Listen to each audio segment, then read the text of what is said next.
লাল মুরগির মাংস এভাবে গোটা গোটা করে পটল দিয়ে কে কে রান্না করে খেয়েছেন? যারা খাননি রেসিপিটি শুধু তাদের জন্য। হ্যালো গাইস, আসসালামু আলাইকুম। আপনারা সবাই কেমন আছেন? আলহামদুলিল্লাহ, আমি অনেক ভালো আছি। যারা আমার ফেসবুক থেকে দেখছেন তারা অবশ্যই লাইক কমেন্ট শেয়ার করে দেবেন, আর যারা ইউটিউব থেকে দেখছেন তারা চ্যানেলটি সাবস্ক্রাইব করে দেবেন। প্রথমে এখানে আমি পটল নিয়েছি, আর পটলগুলোকে এইভাবে কাঁটা চামচ দিয়ে ছিদ্র করে নিয়েছি। লবণ মরিচ হলুদ দিয়ে মেখে রেখেছিলাম, সেগুলো এখন তেলে আমি ভেজে নিচ্ছি। আমি এগুলোকে সুন্দর করে আমি হালকা আঁচে ভেজে নিব, খুব সুন্দর করে লাল লাল করে ভেজে নিব। এগুলোকে আমি উল্টিয়ে দিয়ে এভাবে একটু চেপে চেপে নিব, যাতে ভেতরের পানিগুলোও শুকিয়ে যায়, তাহলে আরও ভালো হবে। পানিগুলো থাকলে পরে ভালো লাগবে না, এজন্য পানিগুলো এইভাবে চেপে চেপে দিয়ে আমি পানিগুলো সহ শুকিয়ে নিব। এই যে দেখুন, খুব সুন্দরভাবে পটলগুলো আমার ভাজা হয়ে গেছে। এখন আমি এগুলোকে উঠিয়ে নিব। আপনারা চাইলে এই তেলটা ব্যবহার নাও করতে পারেন, তবে আমি এই তেলগুলো ব্যবহার করেছি, এই জন্য একটু কালারটা একটু অন্যরকম হয়েছে।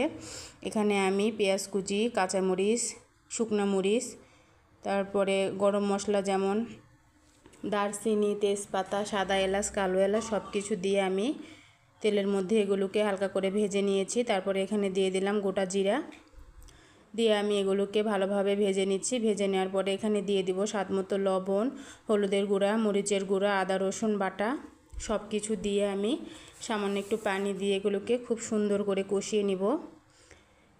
পটল ভাজেই তেলটা দিয়েছিলাম, তাই একটু কালারটা একটু কালচে কালার হয়েছে, তা না হলে আরও সুন্দর কালার আসতো। আর আমার এই আদা রসুন বাটার মধ্যেও জিরা বাটাও দেওয়া আছে। এখন আমি এগুলোকে খুব সুন্দর করে কষিয়ে নিব। আপনারা তো অনেকেই পটল কেটে দিয়ে রান্না করে খেয়েছেন মুরগির মাংসের সাথে, তবে এইভাবে গোটা গোটা পটল দিয়ে কি কেউ খেয়েছেন? আমার কাছে কিন্তু খুবই ভালো লাগে, একদম কি বলবো, ওই কিরে মধু মধু, ঠিক সেরকম আর কি লাগে পটলটা।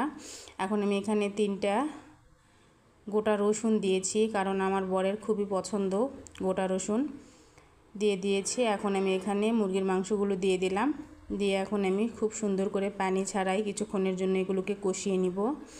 কষিয়ে নেওয়ার পরে যে দেখুন বন্ধুরা, খুব সুন্দরভাবে তেল এইভাবে উঠে এসেছে। এখন আমি এখানে পানি দিয়ে দিব একটু কষিয়ে নেওয়ার পর।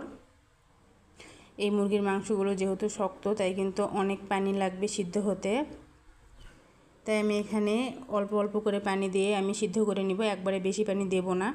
এই পানিটি আমি আগে শুকিয়ে নিব। এই যে দেখুন বন্ধুরা, পানিটি কিন্তু প্রায় শুকিয়ে গেছে, তেল উঠে এসেছে। এখন আমি এগুলোকে আরেকটু কষিয়ে নিব, এইভাবে নেড়ে চেড়ে সুন্দরভাবে। মুরগির মাংস, গরুর মাংস, যে মাংসই হোক, যত সুন্দর করে কষানো যায় ততই কিন্তু স্বাদ হয়।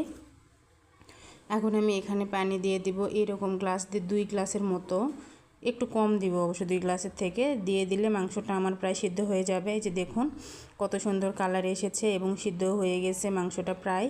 এখন আমি এখানে দিয়ে দিব এই যে পটলগুলো দিয়ে এখানে আমি পানি একটু বেশি করে দিব, তার কারণ পটলগুলো এই যে যেই পানিটা ঝোলটা, সেগুলো কিন্তু অনেকটাই টেনে নেবে, কিন্তু অনেকটা শুকিয়ে আসবে।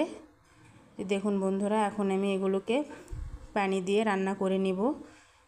চলুন আপনাদেরকে ফাইনাল লুকটা দেখিয়ে দেই। এই যে দেখুন, প্রায় কিন্তু রান্না হয়ে এসেছে।